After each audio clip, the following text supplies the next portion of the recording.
Tutulungan tayo, no? So, hindi ko na ipapakita yung picture niya. So, sila ay taga-Commonwealth. Lumapit sila sa akin dahil missing yung husband niya for 1 week and 2 days. 1 week and 2 days. Titignan natin kung ano ipapakita sa akin na aking mga baraka. Sana safe yung husband mo. So, bago tayo mag-start, papakita ko muna sa inyo ang ibig sabihin. So, this is him. So, yung tinig tayo. So, sinagot agad kami. Unang card niya, pinaka-unang card niya ay Jack. Titignan natin. So, uy, may perang inyo. Darling.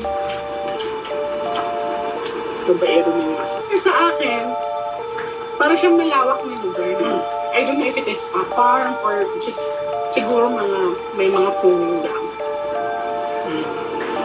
Sige, may pero ang puno. Sabi ko, kaya pinanagkita ko hindi siya. Then, sana buhay pa siya. Pumunta sila ng Laguna to do a online sabong sa isang farm.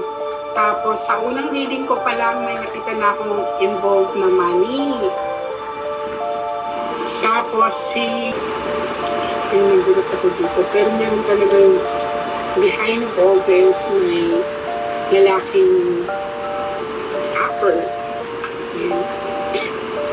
So, nagkakalokohan. So, ibig sabihin, may pangdaraya. Siguro sa naglaro ng mahal talagang nagkaanoan si pera. Kung mapapansin mo ito, patag yung lugar. Ayan. Bilisan natin din kasi nakapiling yung asawa mo. Maaring yung sugat din siya. First, this is the memory. Pasalamat ka, baligtad ito. Kasi kung hindi ito baliktad, kung nakaganyan ito, kabahan yan. Kung hindi ito baliktad. So, maaring may sugat siya. So, nagbabayad din ito. So, kung mapapansin mo, paghihirap. So, diba, sabi ko sa'yo kanina, may nakita ko mga puno-puno, yan, mapapansin mo. Nasa madilim siya ng lugar. Asking for light. Siguro lang sa isang lugar ito na tinitirahan yun. Yan. Yung parang,